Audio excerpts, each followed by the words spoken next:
अस्सलाम वालेकुम everyone. CSS 2021 में पाकिस्तान अफेयर्स में एक क्वेश्चन आया, how should Pakistan combat fifth generation war successfully. तो आज की इस वीडियो में मैं ब्रीफली इस क्वेश्चन का आंसर करने की कोशिश करूंगा। सबसे पहले तो ये नोट कर लीजिए कि जो फिफ्थ जनरेशन वॉरफेयर है इसको कुछ और नाम भी दिए जाते हैं। मिसाल के तौर पे फोर्थ जनरेशन वॉरफेयर इसको कहा जाता है, इसके साथ इसको फिफ्थ जनरेशन वॉरफेयर भी कहा जाता है, इसको नॉन कन्वेंशनल वॉरफेयर भी कहा जाता है, इसको एसिमेट्रिक वॉरफेयर भी कहा जाता है, इसको साइबर वॉरफेयर भी कहा जाता है, इसको इरेगुलर वॉरफेयर भी कहा जाता है।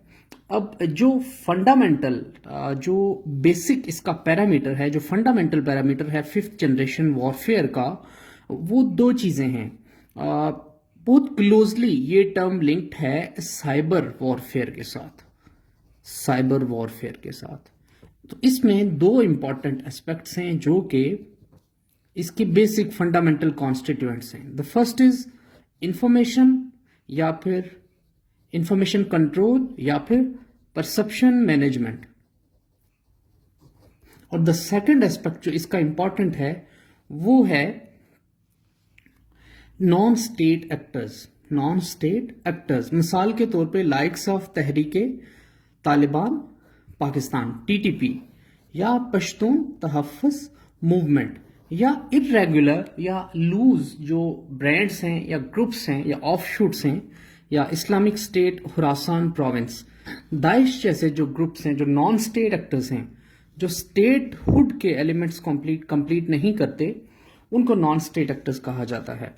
और जब यही नॉन स्टेट एक्टर्स बन जाते हैं violent non state actors, means when they employ violence as a means या as a mode of warfare to justify या टू अटेंड सम एंड्स, या कुछ गेन्स हासिल करने की जब वो कोशिश करें, तो उसको आप कहते हैं कि they are engaging in asymmetrical warfare या फिर इरेगुलर वॉरफेयर, या इसको आप फिफ्थ जनरेशन वॉरफेयर भी कह सकते हैं।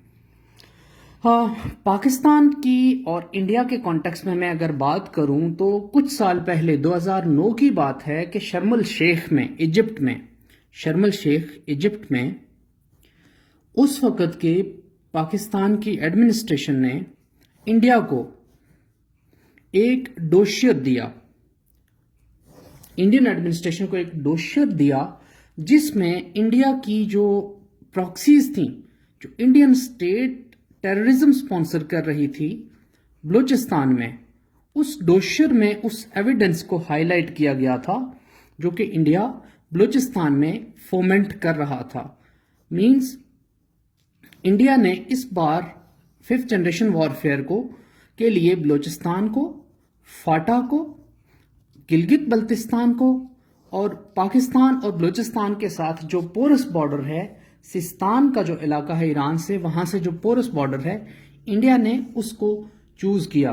2013 की बात है, इंडिया के army chief general Vijay Kumar ने एडमिट किया कि 2008 के मुंबई अटैक्स के बाद से इंडिया ने एक टैक्टिकल स्पोर्ट डिवीजन बनाया, जिसका मकसद था कि पाकिस्तान में टेररिस्ट अटैक्स किए जाएं। तो अब ये जो इस तरह के terrorist attacks by employing non state या वायलेंट नॉन स्टेट एक्टर्स, इसको आप कहते हैं कि ये क्या है? इसको आप कहते हैं कि ये फिफ्थ जनरेशन वॉरफेयर है या इरेगुलर या एसिमेट्रिक वॉरफेयर है। अब इंडियंस जो हैं वो बलूचिस्तान में जो बलोच डिसिडेंट्स BRA है या BLA है या बलोच लिबरेशन फ्रंट है, इस तरह के ग्रुप्स को फाइनेंशियल सपोर्ट एक्सटेंड करके बलूचिस्तान की जो इंसर्जेंसी है, बलोच इंसर्जेंसी को इंडिया हवा दे रहा था। इसमें बलूचिस्तान में ये जो इंसर्जेंसी थी, इसमें रॉ मुलव्वस था, इसमें NDS या अफगानिस्तान की जो एजेंसी है डिफेंस खाद जिसको कहते हैं वो मुलव्वस थी, और इसमें मुसाद जो कि इसराइल की सिक्योरिटी इंटेलिजेंस एजेंसी है, ये मुलव्वस थी।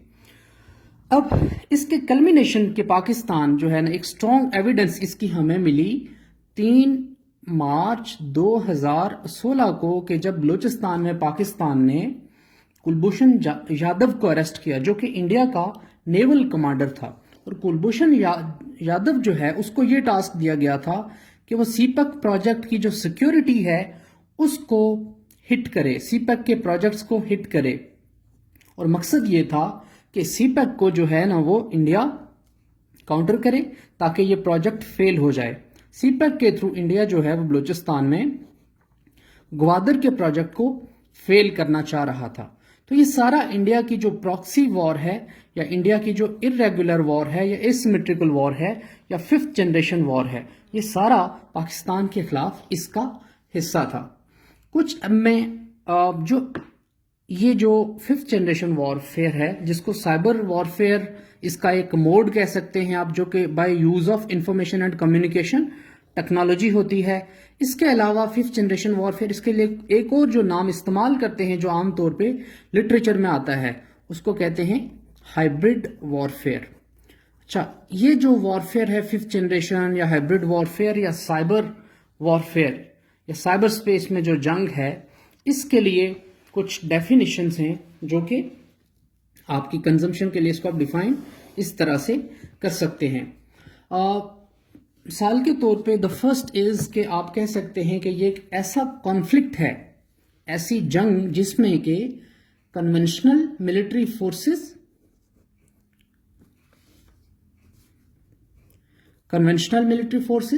Plus irregular forces like gorillas, like insurgents, like terrorists، اس طرح کے جو گروپس ہیں جو انوالوڈ ہوں، جو کہ ہو سکتا ہے اسٹیٹ اسپانسرڈ ہوں یا پھر ہو سکتا ہے کہ نان اسٹیٹ ایکٹرز ہوں، اور ان کا مقصد جو ہے نا کوئی ایک پولیٹیکل یا کوئی ایک ملٹری پرپز حاصل کرنا ان کا مقصد ہو سکتا ہے۔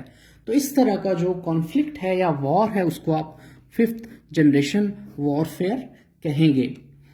اسی طرح سے اس کو ایک اور انداز میں بھی ڈیفائن کر سکتے ہیں آپ کہ جو 5th جنریشن وار فیئر ہے یا جو ہائبرڈ وار فیئر ہے، اس میں اس طرح کے تھریٹس انوالو ہیں کہ جس میں مختلف ڈفرینٹ موڈز آف کانفلکٹ یا موڈز آف وار فیئر جو ہے وہ امپلائی یا اپلائی کیے جا سکتے ہیں، جس میں کہ کنونشنل کیپیبلٹیز بھی ہو سکتی ہیں، مطلب آپ کی کنونشنل جو آرمی کی یا ملٹری کی کیپیسٹیز ہیں، کنونشنل کیپیبلٹیز بھی ہو سکتی ہیں، اس میں irregular ٹیکٹکس ہو سکتی ہیں، فارمیشنز کا استعمال ہو سکتا ہے، یا پھر ٹیررسٹ ایکٹس ہو سکتے ہیں، اور یہ ٹیررسٹ ایکٹس انڈسکریمنیٹ ہوں گے اگینسٹ سافٹ ٹارگٹس، خواتین ہو گئے، مدارس ہو گئے، مساجد ہو گئی، اور use of violence, use of terror, use of intimidation, تاکہ جو ہے نا اور ڈس آرڈر اور کیوس جنریٹ کرنا، یہ مقصد ہوتا ہے اس طرح کے وار فیئر کا، اور اس میں نان اسٹیٹ ایکٹرز انوالو ہوتے ہیں۔ اس کا جو امپورٹنٹ اسپیکٹ ہے وہ ہے ایسیمیٹری۔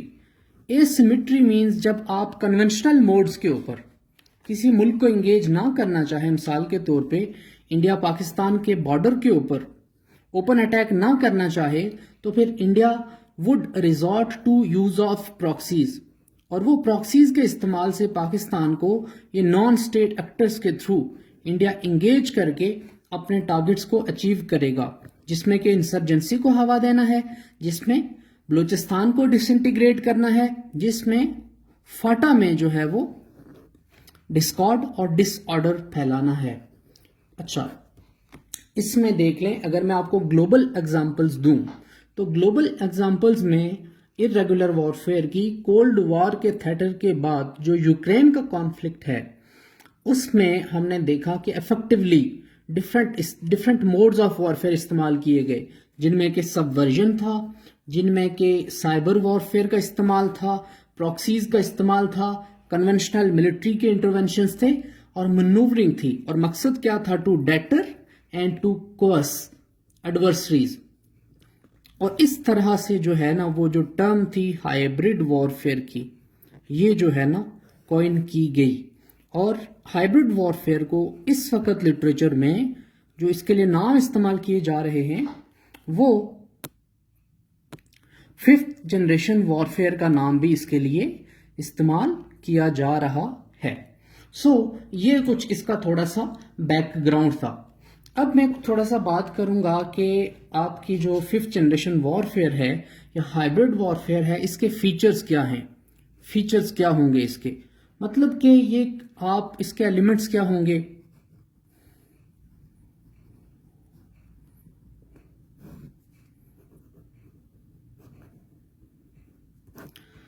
ففتھ جنریشن وارفیئر کا سب سے پہلا جو امپورٹنٹ ایلیمنٹ ہوگا وہ ہوگا نان اسٹیٹ ایکٹرز. مثال کے طور پہ تحریک طالبان پاکستان، حزب المجاہدین، القاعدہ، اسلامک اسٹیٹ، خراسان پروونس، اس طرح کے ٹیررسٹ گروپس کا استعمال کیا جائے گا. سیکنڈ جو اس کا چیز اس میں ہے، جو اس کا امپورٹنٹ ایلیمنٹ ہے وہ ہے انفارمیشن ریسورسز کو مینیپولیٹ کرنا. Information resources like newspapers, information resources like social media, information resources like movies, information resources like media campaigns. اس طرح کے جو ریسورسز ہیں ان کو استعمال کرتے ہوئے پبلک اوپینین کو مینیپولیٹ کرنا، یہ اس کا سیکنڈ امپورٹنٹ فیچر ہے. تھرڈ امپورٹنٹ جو اس کا فیچر ہو سکتا ہے وہ ہے کہ کسی ملک میں آپ اس ملک کو ڈیسٹیبلائز کرنے کے لیے آپ پش کو ہوا دیں یا آپ کو ڈی اٹیک برپا کرنے کی کوشش کریں. اس کی اگزامپل میں آپ کو دوں، اگر آپ عوام کو ملٹری کے خلاف کر دیں گے اور ملٹری کو عوام کے خلاف کر دیں گے، آرمڈ فورسز کے خلاف پبلک اوپینین جو ہے وہ ہوسٹائل ہو جائے گا. دونوں کے درمیان آپ گیپس کریٹ کریں گے اور اس گیپس کی وجہ سے ایک ڈس انفارمیشن کو فیڈ کر کے آپ کوشش کریں گے کہ اس ملک میں ڈیسٹیبلائزیشن ہو. اور ڈائریکٹ کانفلکٹ آپ اس میں ویج نہیں کرتے. Not direct conflict means indirect conflict ہوتا ہے. اب اگر میں بات کروں تو محمد مصدق کو 1953 میں CIA نے محمد مصدق کی جو الیکٹڈ گورنمنٹ تھی ایران میں اس کو پلٹ دیا اور رضا شاہ پہلوی کو گورنمنٹ میں ایران میں لایا. رضا شاہ پہلوی ڈکٹیٹر تھا ایران کا جس نے 1950 سے لے کر 1979 تک ایران میں رول کیا. تو اس طرح کے جو ایگزامپلز ہیں آپ کو وہ تھرڈ امپورٹنٹ فیچر ہوگا ففتھ جنریشن وارفیئر کا. پھر اسی طرح کی میں آپ کو ایک اور ایگزامپل دوں. نکاراگوا میں کانٹرا ریبلز تھے جو وہاں کے الیکٹڈ جو گورنمنٹ تھی اس کے خلاف ان ریبلز کو یونائٹڈ اسٹیٹس جو ہے وہ سپورٹ کر رہا تھا. اس طرح کے جو ریبلز ہیں، اس طرح کے جو پراکسیز ہیں ان کو سپورٹ کرنا، یہ بھی ایک امپورٹنٹ فیچر ہے ففتھ جنریشن وارفیئر کا یا پھر ہائبرڈ وارفیئر کا. اچھا، ایک بات اور آپ یہاں پہ آپ نوٹ کر لیں کہ جو ففتھ جنریشن وارفیئر ہے اس کے بہت سب سے جو امپورٹنٹ کانوٹیشنز ہیں وہ ہیں انفارمیشن وارفیئر کی، یا اس میں سائبر ڈومین میں جو آج کل وار ہے یا انگیجمنٹ ہے یہ زیادہ اہم کنسیڈر ہوتی ہے. اس کے علاوہ کچھ اور میں فیکٹرز ڈسکس کروں گا کہ جن کی وجہ سے ففتھ جنریشن وارفیئر کو ہوا مل سکتی ہے. اس میں پہلی چیز جو میں سمجھتا ہوں وہ ہے کہ آپ کی لیڈرشپ اگر پاپولر نہ ہو، لوگ اپنی لیڈرشپ پر کانفیڈنس پوز نہ کرتے ہوں، ڈسپائز کرتے ہوں، ان سے نفرت کرتے ہوں، تو ان پاپولر لیڈرشپ اس کا ایک فیکٹر ہو سکتی ہے. دوسرا ہو سکتا ہے آئیڈیالوجیکل اور ریلیجیس کلیشز. مثال کے طور پہ میں اگر بات کروں تو جس ملک میں آپ نے پراکسیز کو ہوا دینا ہے تو وہاں پہ آئیڈیالوجیکل اور ریلیجیس گراؤنڈز کے اوپر آپ پبلک میں ڈویژن یا شزم کریٹ کریں. اس کا فائدہ کیا ہوگا کہ آپ کو ایزیلی لوگوں کو ڈیوائڈ اینڈ رول کرنے میں آسانی ہوگی. تھرڈ جو اس کا امپورٹنٹ فیکٹر ہو سکتا ہے وہ ہو سکتا ہے ایتھنو نیشنلسٹک کنسرنز یا ایتھنک اور نیشنلسٹک ڈائیورژنز یا ڈویژنز. مثال کے طور پہ پاکستان کی میں اگر بات کروں تو جس طرح سے پاکستان میں ڈیفرنٹ پروونسز میں ایتھنک بیسس کے اوپر یا کریڈ کی بیسس کے اوپر प्रॉब्लम्स क्रिएट हुई, मिसाल के तौर पे 1971 की डिबेकल थी, पब्लिक ओपिनियन हमारे खिलाफ कर दिया गया। तो ये भी जो है ना एसिमेट्रिकल वॉरफेयर का या फिफ्थ जनरेशन वॉरफेयर का एक इंपॉर्टेंट एस्पेक्ट या फैक्टर हो सकता है। इसके अलावा मैं अगर बात करूं तो अगर हम समझने की कोशिश करें तो थर्ड वर्ल्ड स्टेट्स में या थर्ड वर्ल्ड कंट्रीज में जो हाइब्रिड वॉरफेयर या प्रॉक्सी वॉर्स को जो चीज़ हवा देती है वो फैक्टर है पॉलिटिकल फ्रेजिलिटी का और पॉलिटिकल इंस्टेबिलिटी का। मेरी मुराद है कि अगर आपके पॉलिटिकल इंस्टीट्यूशंस स्ट्रांग नहीं हैं तो फिर आपके जो अपोनेंट हैं या अपोजिशन है या जो डिसिडेंट ग्रुप्स हैं उनको ज़्यादा आसानी होगी कि वो एसिमेट्रिक वॉरफेयर या इंफॉर्मेशन वॉरफेयर या फिफ्थ जनरेशन वॉरफेयर आपके मुल्क में वेज कर लें। इसकी एग्जांपल जो है वो है फाटा, बलूचिस्तान, बलोच नेशनलिस्ट और तहरीक तालिबान पाकिस्तान और पश्तून तहफ़्फ़ुज़ मूवमेंट। सो जब पॉलिटिकल फ्रेजिलिटी हो आपके स्टेट में तो फिर दुश्मन को आराम से एक प्रोपेगेंडा टूल मिल जाता है। उस प्रोपेगेंडा टूल को इस्तेमाल करते हुए डिविजन्स सो की जाती हैं, आपके सोसाइटी को डिवाइड किया जाता है।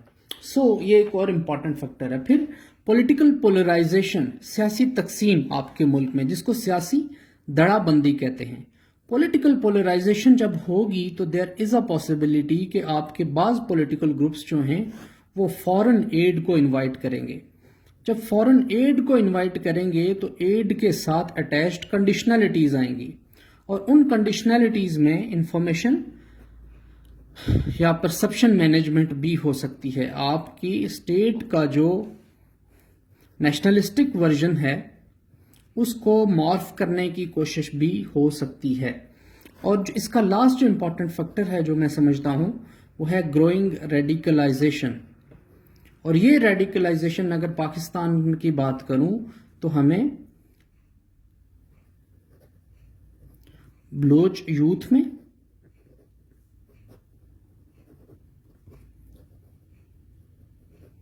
सिंधी नेशनलिस्ट ग्रुप्स में नजर आती है। अगर मैं श्रीलंका की बात करूं तो श्रीलंका में Liberation Tiger of Tamil Eelam LTTE Sri Lanka में जो मिलिटेंट ग्रुप था, हाईली रेडिकलाइज्ड ग्रुप था। तो इस तरह के ग्रुप्स में आपको ये फैक्टर नजर आएगा। इसके अलावा जो है मैं अगर पाकिस्तान स्पेसिफिक बात करूं, क्योंकि पाकिस्तान में जो है ना वो हाइब्रिड वॉरफेयर या फिफ्थ जनरेशन वॉरफेयर के फैक्टर्स क्या हैं, अगर पाकिस्तान स्पेसिफिक बात की जाए तो मैं समझता हूं कि हमारा जो सिक्योरिटी की इक्वेशन है वो इंडिया के साथ स्पेसिफिकली बनती है। और इंडिया के साथ हमारा जो सिक्योरिटी सेंट्रिसिज्म है, जो हिस्टोरिकल बैगेज है, और ये हिस्टोरिकल बैगेज पिछले 70 सालों का है, 70 years ऑफ हिस्ट्री, जिसमें पाकिस्तान सिक्योरिटी की क्वेस्ट में रहा है। पाकिस्तान एक सिक्योरिटी गारंटर की तलाश में रहा है और ये वो फैक्टर है कि जिसकी वजह से पाकिस्तान ने हमेशा इंडियन हॉस्टिलिटी की वजह से पाकिस्तान ने हमेशा खुद को इनसिक्योर फील किया है। और इस इनसिक्योरिटी की वजह से पाकिस्तान ने खुद भी हाइब्रिड वॉरफेयर के मोड्स को एम्प्लॉय करने की कोशिश की है अगेंस्ट इंडिया। मैं बात कर रहा हूं कश्मीर के जिहाद थिएटर की।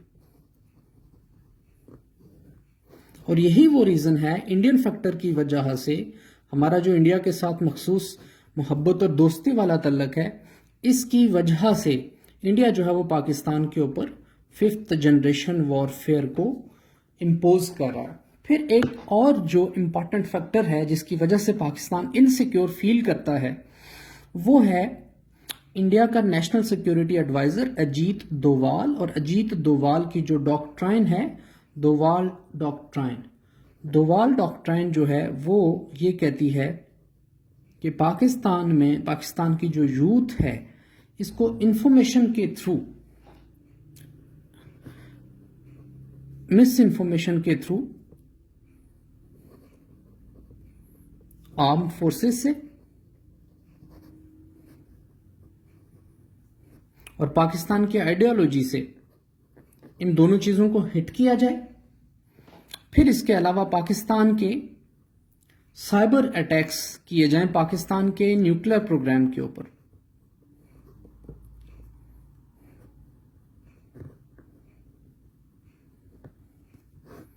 इसको कहते हैं, इसके लिए जो टर्मिनोलॉजी इस्तेमाल करते हैं वो ये कहते हैं कि कांटे को निकालने के लिए कांटा इस्तेमाल करना। मीन्स एक कांटा अगर कहीं पे जिस्म में चुभा हुआ है तो उसको कांटे से निकालना। ये अजीत डोवाल की थिंकिंग है, जिसको आप हिंदुत्वा के पीछे कारफरमा भी कह सकते हैं।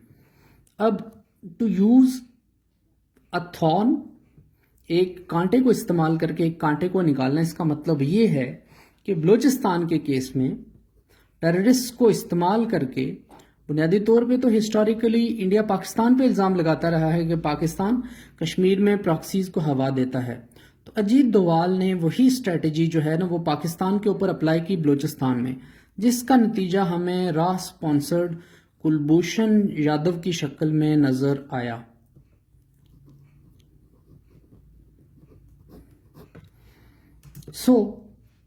पाकिस्तान के लिए थ्रेट्स क्या हैं साइबर वॉरफेयर के या फिफ्थ जनरेशन वॉरफेयर के।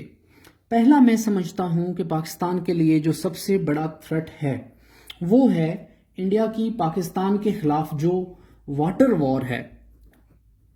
वाटर वॉर कि इंडिया पाकिस्तान के डैम्स, पाकिस्तान के 3 रिवर्स के ऊपर डैम्स बना रहा है और उसके लिए इंडिया जो है वो कश्मीर को सब सर्कमस्क्राइब कर रहा है। और कश्मीर को सर्कमस्क्राइब करके, कश्मीर को यूनियनाइज करके इंडिया पाकिस्तान का जो वाटरशेड है, पाकिस्तान का जो कैचमेंट एरिया है, उसको हाईजैक करना चाह रहा है। और उसका मकसद यही है कि पाकिस्तान के एग्रीकल्चर सेक्टर को डैमेज करना। अगर एग्रीकल्चरल फर्टिलिटी पाकिस्तान की इंपैक्ट होती है तो इसका मतलब है कि पाकिस्तान को ड्रॉट या कहत की हालत का सामना करना पड़ सकता है। ये इंडिया की स्ट्रेटेजी का एक हिस्सा है। इसके अलावा मैं अगर बात करूं तो जो फिफ्थ जनरेशन वॉरफेयर है या हाइब्रिड वॉरफेयर है, इसका सबसे बड़ा मसला ये है कि ये अनप्रिडिक्टेबल होती है। आप जानते नहीं हैं कि अटैक कहां से होना है। हो सकता है कि अटैक आपके न्यूक्लियर कोड्स के ऊपर हो या न्यूक्लियर इंस्टॉलेशंस के ऊपर हो और ये साइबर अटैक हो सकता है कि आपकी किसी जीएचक्यू की वेबसाइट के ऊपर अटैक हो सकता है कि नादरा की वेबसाइट के ऊपर अटैक हो। सबसे जो इंपॉर्टेंट और सबसे जो मुश्किल डोमेन है इनकी, सबसे जो मुश्किल एस्पेक्ट है वो ये है कि आप ये जो हाइब्रिड जो चैलेंजेस हैं वॉरफेयर के, फिफ्थ जनरेशन के वॉरफेयर के, इनको प्रोफेसाइज करना पॉसिबल नहीं है। थ्रेट परसेप्शन, थ्रेट फोरकास्टिंग और थ्रेट स्पेक्ट्रम एनालिसिस ये मुमकिन नहीं है। और इसमें इशू ये है कि अगर तो एक स्टेट कन्वेंशनल बैटल स्पेस को डोमिनेट करती है तो ज़रूरी नहीं है कि कन्वेंशनल बैटल स्पेस डोमिनेशन की कोई मीनिंग नहीं है, नलिटी है। बिकॉज जो एनिमी है वो इरेगुलर वॉरफेयर के मोड्स को इस्तेमाल कर रहा है, वो हाइब्रिड वॉरफेयर के ऊपर जा रहा है, वो एक ऐसी मोड के ऊपर जा रहा है कि जहां पर वो अनडिटेक्टेड है, जहां पर आप उसको क्लियरली पकड़ नहीं सकते। कुलभूषण यादव का पकड़ा जाना कोल्ड वॉर के बाद दुनिया की हिस्ट्री में सबसे बड़ा जो है वो साइबर एस्पियोनाज की दुनिया का सबसे बड़ा ये कैच था और ये बहुत बड़ी कामयाबी समझी जाती है पाकिस्तान की। इंडिया ने जो वॉर वेज की हुई है पाकिस्तान के ऊपर उसके खिलाफ। इसमें हाइब्रिड वॉरफेयर का सबसे बड़ा मसला ये है कि सिंक्रोनाइज्ड रिस्पांस मुमकिन नहीं है, रेगुलर सिस्टमैटिक रिस्पांस मुमकिन नहीं है, ऑप्टिमम रिटेलिएशन मुमकिन नहीं है।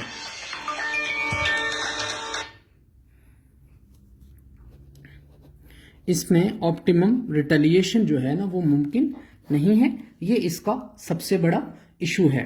फिर आप नहीं जानते कि आपने इंगेज किसके साथ करना है, किसको इंगेज करना है, कहां पर इंगेज करना है। इंगेजमेंट स्पेक्ट्रम जो है ना वो आपका ब्लर्ड होता है, अनक्लियर होते हैं आप, डिस्टॉर्टेड होता है। आपको आइडिया नहीं होता किस को अटैक करना है, कहाँ अटैक करना है, किस चीज़ पे अटैक करना है। फिर पाकिस्तान की मैं अगर पाकिस्तान के केस की मैं बात करूं तो पाकिस्तान को 3 जगहों में ये मसला आ रहा है इस वक्त, जहां पर कि पाकिस्तान 5th जनरेशन या हाइब्रिड वॉरफेयर का सामना कर रहा है। फाटा, कश्मीर, बलूचिस्तान और टू सम एक्सटेंट कराची में। पाकिस्तान को अपनी, अब इसका मैं जवाब देता हूं, जो क्वेश्चन था हमारा कि कैसे कन्फ्रंट किया जा सकता है। आई थिंक कि 5th जनरेशन वॉरफेयर को कन्फ्रंट करने के लिए हमें अपनी स्ट्रेटेजिक डॉक्ट्राइन्स को रीथिंक करना पड़ेगा। सो स्ट्रेटेजिक डॉक्ट्रिन्स की रीथिंकिंग जो है, आपका जो स्पेक्ट्रम है, थ्रेट का स्पेक्ट्रम, उसको आपको रीडिफाइन करना पड़ेगा। कन्वेंशनल एंगेजमेंट से आपको अनकन्वेंशनल एंगेजमेंट के ऊपर जाना पड़ेगा। आपको अपना कन्वेंशनल एंगेजमेंट का जो स्पेक्ट्रम है उसको रिवाइज करना पड़ेगा। अब इसमें एक इंपॉर्टेंट डेवलपमेंट है, वो counter terrorism centre, counter terrorism force की क्रिएशन। काउंटर टेररिज्म सेंटर पब्बी में बनाया गया, जिसमें पाकिस्तान ने जो नए इवॉल्विंग मोड्स हैं टेररिज्म के, उनको कन्फ्रंट करने के लिए एक फोर्स रेज की है। इसके अलावा पाकिस्तान ने नेशनल काउंटर टेररिज्म अथॉरिटी बनाई है। इसके अलावा पाकिस्तान ने नेशनल एक्शन प्लान के अंडर बहुत सारी डेवलपमेंट्स की हैं, बहुत सारे एक्शंस लिए हैं 21 पॉइंट्स के ऊपर। इसके अलावा पाकिस्तान ने कोशिश की है कि अपने हाउस को इन ऑर्डर लाया जाए। सो ये सारी चीज़ें जो हैं वो कनेक्टेड हैं, और नेक्टा को फाल करके, काउंटर टेररिज्म फोर्स को एस्टेब्लिश करके पाकिस्तान इस चैलेंज को मीट करने की कोशिश कर रहा है। लेकिन प्रॉब्लम ये है कि 5th जनरेशन वॉरफेयर जो है ना, इसका सबसे बड़ा इशू ये है कि ये म्यूटेबल है। यू नेवर नो कि ये कब, कहाँ से, किस फॉर्म में आएगी। ये आपकी सोशल, ये आपकी इकोनॉमिक, ये आपकी पॉलिटिकल, ये आपकी एथनिक और ये आपकी सेक्टेरियन वल्नरेबिलिटीज पे फीड करती है। और ऑब्वियसली जब बैटल स्पेस इतनी ओपन हो, जिस तरह sun tzu कहता था ना कि आप अपने एनिमी को पता ही ना चलने दो कि आपने कहाँ हिट करना है, इसी तरह से 5th जनरेशन वॉरफेयर में आप नहीं जानते कि दुश्मन प्रॉक्सीज को या नॉन स्टेट एक्टर्स को इस्तेमाल करते हुए कहाँ पे अटैक करेगा। क्योंकि आप जानते ही नहीं है तो आप इंगेज नहीं कर सकते, उसका जवाब नहीं दे सकते। तो जवाब देने के लिए आपको social development, economic development, political development, ethnic homogeneity और सेक्टेरियन डिफरेंसेस को मीट करना पड़ेगा। आपको अपनी तमाम वल्नरेबिलिटीज को ब्रिज करना पड़ेगा। आपको अपना एक नेशनल नैरेटिव कार्व करना पड़ेगा जो कि इनग्रेव्ड हो आपकी नेशनल थिंकिंग में। सो आपको अपनी नेशनल थिंकिंग को स्ट्रीमलाइन करना पड़ेगा। व्हाट आई मीन टू से कि जब तक हर बलोची, जब तक हर सिंधी, जब तक पाकिस्तान के हर प्रोविंस का हर बंदा जो है ना वो पाकिस्तानी बनकर नहीं सोचे, हमारी वल्नरेबिलिटीज एग्जिस्ट करेंगी, क्योंकि पाकिस्तान के अपने पॉलिटिकल, इकोनॉमिक और सोशल चैलेंजेस हैं। इसके अलावा आई थिंक कि एक और तरीका जो है वो है इंफॉर्मेशन एंड कम्युनिकेशन टेक्नोलॉजी को मैनेज करके पाकिस्तान इस थ्रेट को काउंटर कर सकता है। ट्विटर को मैनेज करके, सोशल मीडिया को मैनेज करके और इंफॉर्मेशन परसेप्शन को मैनेज करके। इस इंफॉर्मेशन परसेप्शन मैनेजमेंट में ISPR जैसे इंस्टीट्यूशंस हमें बनाने पड़ेंगे। पाकिस्तान टेलीकम्युनिकेशन अथॉरिटी का जो रोल है वो हमें रीडिफाइन करना पड़ेगा। पेम्ब्रा जैसे इदारों को फाल करना पड़ेगा कि वो नेशनल मीडिया में या नेशनल मेन स्ट्रीम में जो चीज़ें हाईलाइट की जाती हैं या जो चीज़ें मीडिया में रिपोर्ट की जाती हैं उनके ऊपर चेक रखे कि कहीं पाकिस्तान की सिक्योरिटी इंटरेस्ट तो कंप्रोमाइज तो नहीं हो रही, कहीं ऐसा तो नहीं है कि हम मीडिया की फॉर्म में दुश्मन के एजेंडे को फरोग ना दे रहे हों।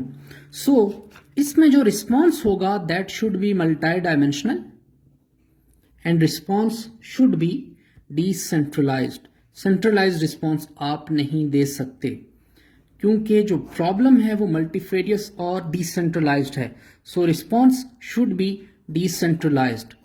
अगर आप नहीं जानते कि दुश्मन कहाँ पे है تو آپ دشمن کو وہاں پہ ہٹ کریں جہاں پر کہ دشمن کو پتہ نہ چلے. اس طرح کی جو تھنکنگ ہے یہ سنتزو کی آرٹ آف وار میں کہ جو بنیادی طور پہ 5th جنریشن وارفیئر یا ہائبرڈ وارفیئر کے پیچھے جو اسٹریٹجی ہے کہ پراکسیز کو استعمال کر کے ٹربل فومنٹ کرنا یا پراکسیز کو استعمال کر کے اپنے سے کئی گنا بڑے دشمن کو انگیج کرنا، گوریلا وارفیئرس کی ٹیکٹکس کو استعمال کر اپنے سے کئی گنا بڑے دشمن کو وار میں ایک پرولونگڈ کانفلکٹ میں ڈریگ کرنا تاکہ وہ اپنے ریسورسز کو کنزیوم کرے، یہ 5th جنریشن وارفیئر یا ہائبرڈ وارفیئر کی اسپرٹ ہے، جو کہ یا تو بیٹل آف فالوجہ ہو وہاں پہ بھی ہمیں نظر آتی ہے، جو کہ ہمیں یوکرین کانفلکٹ میں بھی نظر آتی ہے، جو کہ ہمیں ویتکانگ کی یونائٹڈ اسٹیٹس کے ساتھ جو انگیجمنٹ تھی انڈو چائنا وار میں وہاں پہ بھی ہمیں نظر آتی ہے، جو کہ ہمیں افغانستان میں 1970s میں 1980s میں بھی نظر آتی ہے اور افغانستان میں 2001 کے بعد آج تک نظر آتی ہے. جو پراکسی وارز ہیں، جو پرولونگ اس طرح کے پروٹیکٹڈ کانفلکٹس ہیں کہ جن میں naan state actors regular armies کے خلاف یا پھر ریگولر سوسائٹیز کے اوپر اٹیکس کر رہے ہوں، ایک اسٹیٹس کے انسٹالیشنز کے اوپر اٹیک کر رہے ہوں، یہ جو ہے نا some of the modes, some of the aspects ہیں کہ جن سے آپ ہائبرڈ وارفیئر کو گیج کر سکتے ہیں.